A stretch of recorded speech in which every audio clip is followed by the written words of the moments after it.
ในเวลานี้พร้อมแล้วที่จะประกาศผลการออกเลขรางวัลให้บรรดาทานนะครับทราบผลการออกเลขรางวัลหวยพัฒนาประจำงวดที่12ออกข้างวันที่28เดือนมังกรปี2026รางวัลเลข6โตเลขที่ออกได้แก่หมายเลข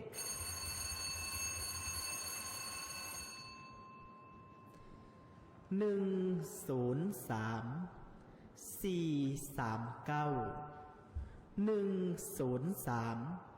439เลข5โตได้แก่หมายเลข03439 03439เลข4โตได้แก่หมายเลข3439 3439เลข3โตได้แก่หมายเลข439 439เลข2โตได้แก่หมายเลข39 39และเลข1ตัวท้ายได้แก่หมายเลข9หมายเลข9